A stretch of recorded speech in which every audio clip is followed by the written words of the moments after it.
Okay, this episode is on fatherhood. We're going to talk about Umpa's feelings and things about fatherhood. Okay, should I start first? Yeah, you can start with your poem if you'd like. Your poem on. Well, first, I think it's fitting that we're here in a school playground where I'm talking on fatherhood. And I think probably fatherhood is one of the two things that I was very good at. Fatherhood and, you know what, tennis. But my kids don't recognize that. And that's proved not just by academic success of my kids and careers and things like that, but much more so by their character and what they've grown up to be. Thank you. So I'm happy to take all the credit for that, even though probably 90% of the credit goes to Barbara, my wife. But we won't mention that too much. At any rate, I think I always put my fatherhood first. I would come home for dinner always, tried to be with my kids as much as I could, played with them. Whenever possible.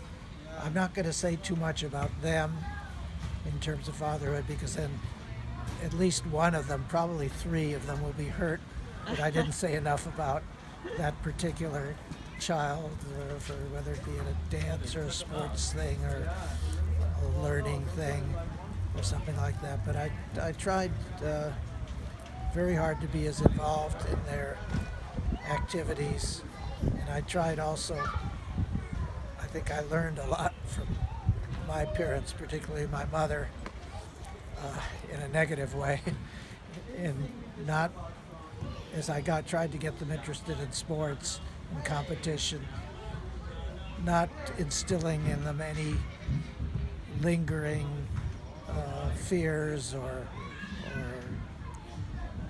bad effects of competition, which maybe I had, so that they always enjoyed what they were doing, and if they didn't do well, it was good enough for them. They could judge for themselves how well they were doing. And I think it made their lives, their young lives, especially their teenage lives, more enjoyable. I probably was a little too strong in coming on, especially early in the morning, for most of my kids who are not good morning people.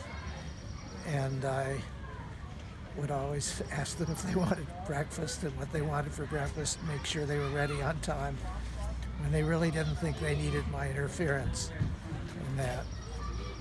On the other hand, in learning how to drive, they were all very open to my suggestions and trying to drive on the road most of the time. Okay, you can start with questions though. Okay, did you have a poem that you were going to say about you just sang a poem to Melanie about how to well, it's not a very nice poem, and I don't know if I remember it all. Okay. But I'll say it anyway. It's one that I learned. I had to memorize it, I guess, I don't know when I had to memorize it, but it goes like this, and you can look it up and get it right. My little son, who looked from thoughtful eyes and moved and spoke in quiet grown-up wise, having my law the seventh time disobeyed, I struck him and dismissed with hard words and unkissed. His mother, who was patient, being dead. How anybody would put a line like that as the last line. That's the first part, and then he feels bad about it and comes and hugs him and everything's all right. But I didn't go too much about his mother being patient. Anyway, that's the poem you asked for. Okay, and so I wanted to ask you, because you had 4 children, did you always think you were going to have 4 children? Did you plan that before you got married? Or well, I don't want to talk too much. I don't want to talk too much about our planning, about your mom and my planning. It left something to be desired, maybe.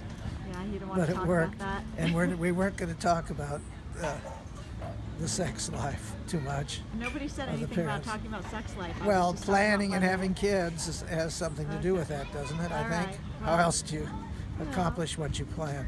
Okay, well, we couldn't talk about it with that part. But anyway, okay, you don't want to At talk, any that's no, there was not much to say.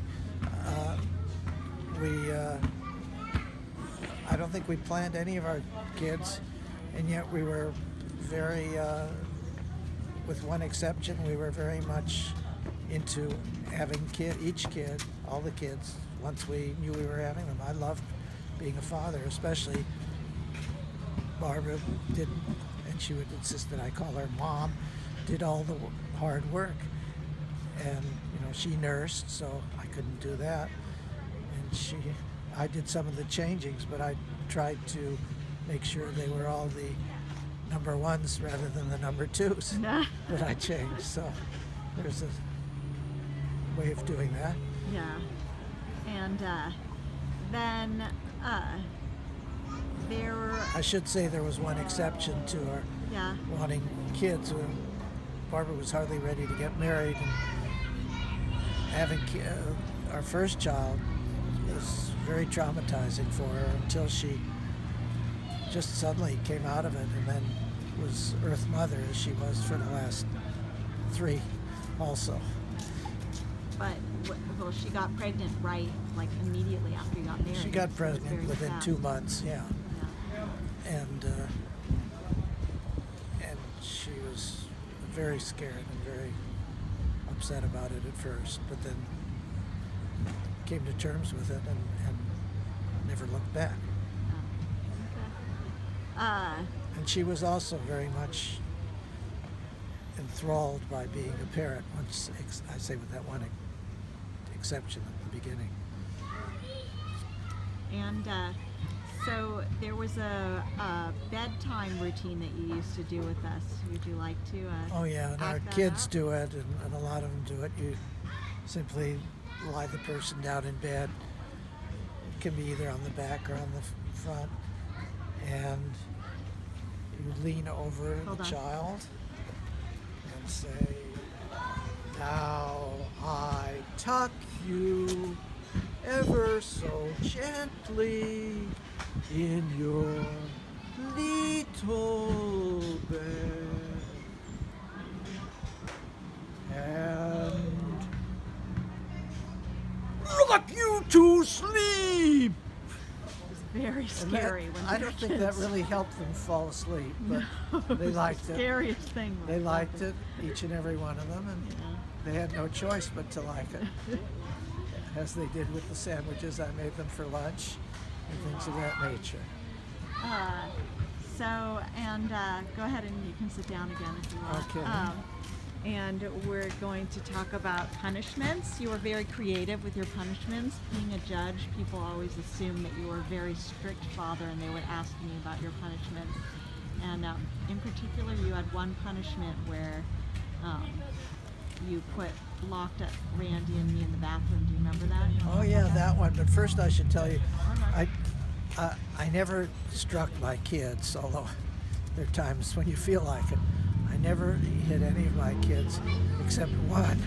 That was Melanie, who, when we were at the dinner table, there was the cat underneath the table, and she started pulling at the cat's tail.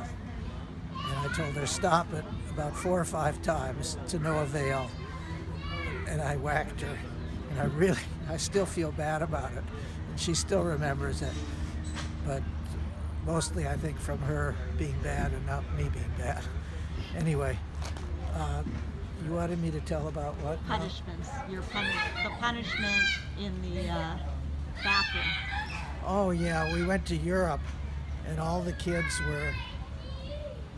were fighting and yelling at each other, and we were showing them all these great places, and they were just fighting. So I got mad at them, and I put them all in one room, and I said, "You don't get out of this room until you write a letter explaining why you're all so lucky to have each other." So Ricky wrote this flowering letter, which I still have, and Marlena wrote this flowering letter, which I also still have. And Melanie was not on the scene then, had not been born. And Randy wrote, "Oh, I'm so lucky to have Marlena to play with, and Ricky to do this with. And then he wrote, and this is all a lie. If they were so nice, why do they do this and why do they do that? Anyway, Randy was the honest one, so he didn't get to come out of the room, and the others did. I think we had to write a list of 10 different reasons. No, I don't remember that. And maybe it's some other time.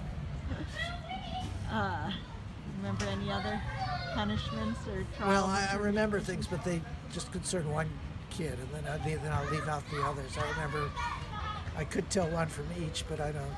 Okay. I think it's better if I don't tell any. Okay. Well, you can tell. But because, as a good father, I learned not only not to show favoritism, but not to appear to show favoritism. Okay. Well, you did tell me that, which is very upsetting to me. No, I'm kidding. That you were allowed into the room for the first time when Melanie was being born, and that gave you a kind of a different bond with Melanie than the rest of us. Do you want to Well, that I think is true, but it doesn't really. Well, I guess it does have to do with my fatherhood in some way. Interesting. Yeah, at the time Melanie was born, prior to the time Melanie was born, fathers just didn't go in to take part in the delivery. When Melanie was born, they started this new process of trying to get the fathers more involved. And so they had classes and Lamaze and all this stuff, and I didn't do any of it. I said, what do I need to do that? I've had 3 kids, and I know that I'm not doing it, so let her do it. So when we went to the hospital finally, for Melanie, I was not prepared to do anything, but then in the last minute I thought, this is my last child, I might as well see what this is like, and go in. And so at that time they were just trying to get all the fathers interested in this, so they paid more attention to the fathers than the mothers. And the head Barbara came in, and the nurse, okay, get yourself dressed and lie down on the table. And to me, yes, Mr. Schoenberg, let me wash your hands and towel them off and make sure you're comfortable and you can come over and see. And then they'd give you this contraption, and your wife would have they'd give you a contraction, and your wife would have a contraction, and she'd go, ooh, and you'd say, oh, that's a good one. That was 3.7 on the Richter scale, and she knew what it was by how hard it hurt, Yeah. And so it was all sort of a thing, pretending you were doing something. And I think I learned that the main thing that the father does in these situations is wiggles his toes and bends his knees so that he won't faint, because that's the one thing you could really affect the birth by. Yeah. But other than that, I learned that the woman does everything. And that's why, incidentally, I favor women getting paid an equal amount for tennis, because in my mind there's no reason they should be paid the same as men. They're not as good, they don't draw as many people, they play less time, they don't make as much money for the tournament, but they are women, and they, at least as a gender, go through childbearing, and for that they deserve everything they get, because it's a terrible experience, and I could never go through that. Every episode has to have some segue into tennis. Okay, so anyway, interesting segue. But really what I was getting at was that you had mentioned to me once that made you, the experience made you feel closer to... Oh, yeah, I forgot that. Well, you remember Roots, the television serial program, and I've always felt since that time when they gave me the baby, it was like Kunta Kinte lifting up the child. Yeah. And I really, although I can't rationalize it, I felt some particular bond, I think, caused by that holding of the baby at birth. Doesn't make sense, but it does, I guess. And of course, evolutionary-wise, it makes sense that the male lion protects the cub, his cubs, not the other person's cubs. Okay, and So what about being Santa? All these years you posed as Santa. You wear a velour hippie Santa suit with a wild afro wig since the 70s every single year. Now you do it for the grandchildren. Do you have anything to say about being Santa Yes, Claus? I say this. Where did you get that crazy idea? All my kids believe in Santa Claus. When Santa Claus comes in the door and gives them presents, they believe even more.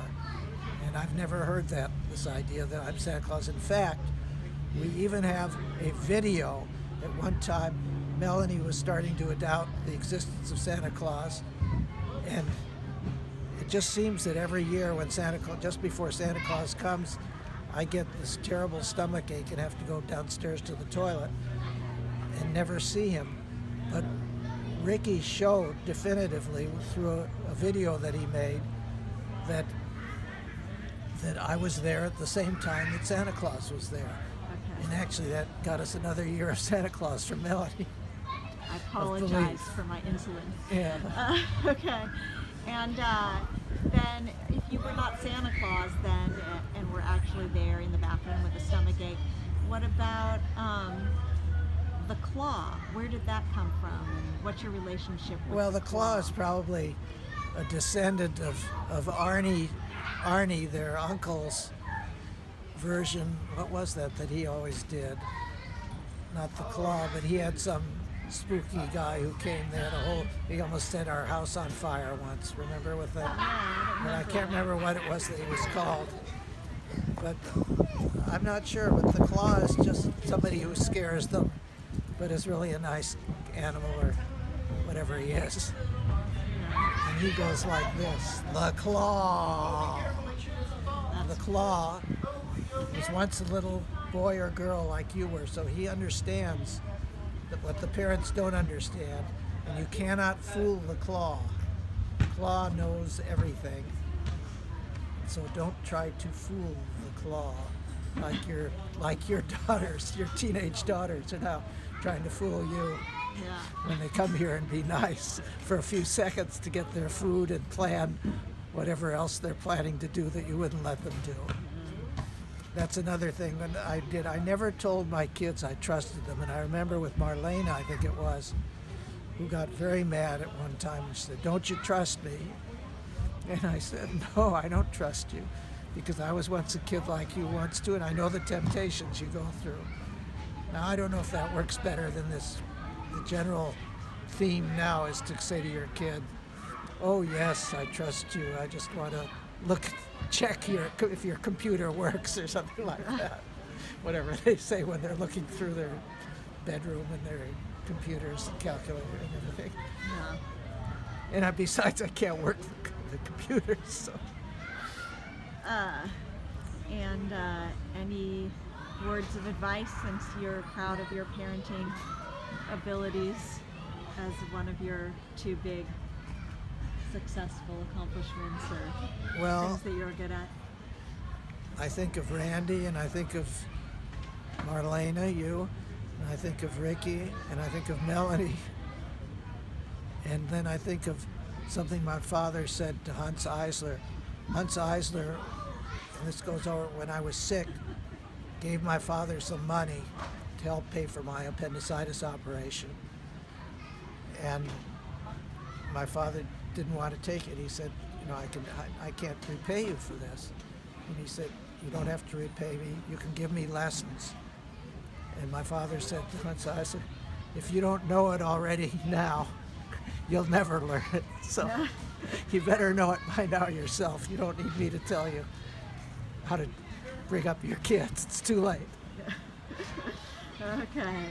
All right. Well, you were a great dad, I have to say, and you're a great grandfather. We all appreciate it. And if you think of anything else, we can return later. Not on that topic. I always think of more things that are to my credit, Okay. but only to my credit.